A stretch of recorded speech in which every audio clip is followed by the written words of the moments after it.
Our wheat grindstone that's offline right now, so that is not spinning. We do have a small grindstone for just little parcels of things that we wanted to grind without going into the large one. This is our large sifter. There's different screens in here. It works, it's original, but it's not very visible. So we do have a small sifter around the corner here, and we'll show you the small sifter once it's placed in the large sifter.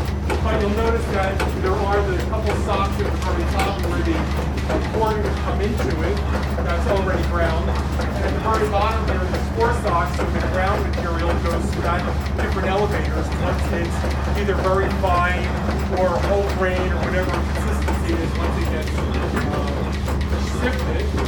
Over here is our belt, so you can see restored. You probably saw the old ones downstairs. This is the new ones that are restored working.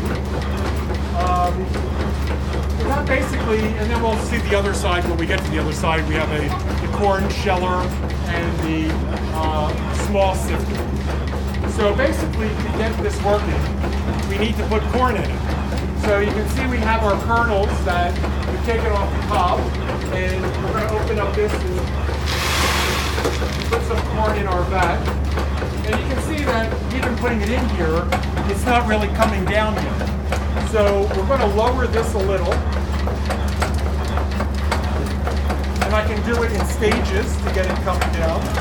Or I can let it more come down. And then as this starts coming down, it comes through the furrows that you saw downstairs. You saw that on the large millstone. And then it gets swept through those furrows to the edges here. And this is where it ends up. So if you take a look, this is not really fine flour, it's sort of gritty, sort of what we call chicken feed that's coming. And you can see we're milling at about 2.5 horsepower.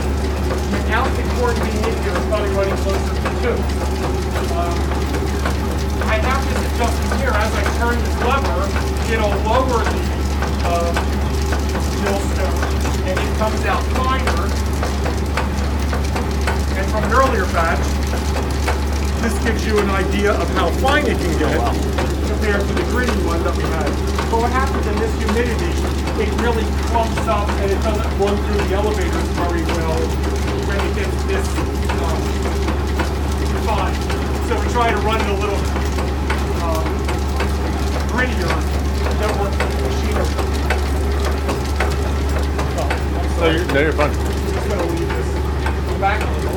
So basically, as this comes through, it goes into our elevator shaft. It drops to the first floor, goes up to our 4th floor, and then the next thing that's going to happen is we need to sift it.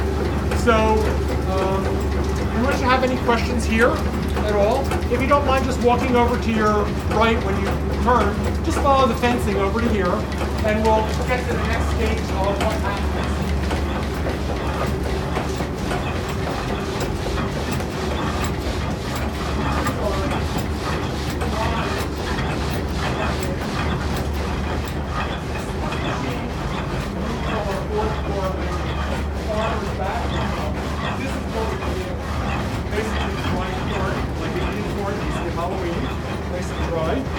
But basically, we have to get the corn off the cob because no one wants to eat the cob. So this little machine, we put the corn in here. It drops the kernels at the bottom, and this is what ends up and comes out the other side. That's the same one. So in a couple seconds, it just takes everything off. It's really quick.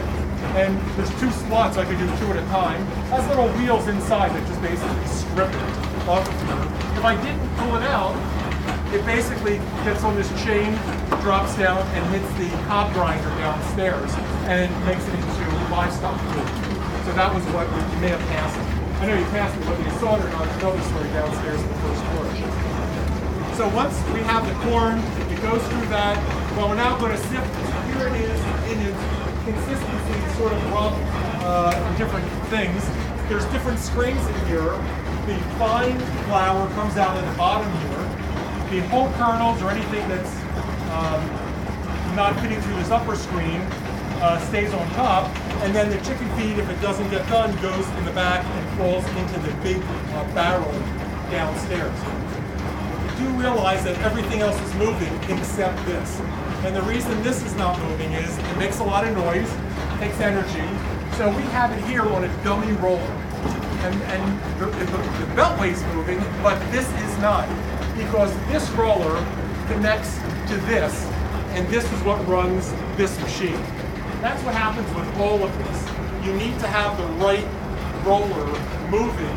And we can do that with a lot of the pieces of equipment here. We're letting things run just so you see it.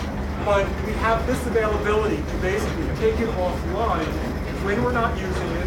And for the miller, why waste the energy if he doesn't need it? So he can turn things off and on as he needed it. So how do we get the belt over to the next roller? Well, here's our gear shift here. And slowly, you'll see the little rollers pushing it over to the main roller. And then it starts sifting. And as it falls through, the flour goes here, anything big is going to fall here, and then the middle grain falls down into the bucket downstairs. When what we have sifted is finished, we're just going to roll this back, get it back on the wheel, roller, and wire, don't need the energy. So once this gets done, what's the next thing that we need to do to get it back to the farm? Bag it. Whoever said that is right. So we're going to bag it. The bagger, unfortunately, is inside of this safe zone. So if you want to look in the mirror that's here, you look in here, and here's our machinery for the bagger. And again, it's on the belt. I'm going to open up this gate, and this will let the cord that we just sifted come through here, and this Archimedes wheel is going to push it into any one of our 4 stations. We have this middle station open. Normally there would be a bag, and it's going to drop into the bucket, which would be a bag. So I'm going to open this up, and you'll see here comes cord that's ground. It pushes it along and falls into what would be the bag here.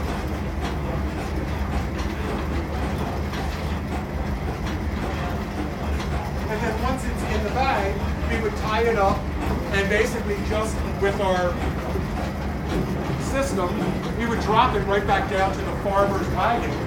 And we haven't really touched it at all, other than from here to there, and that's all we really do.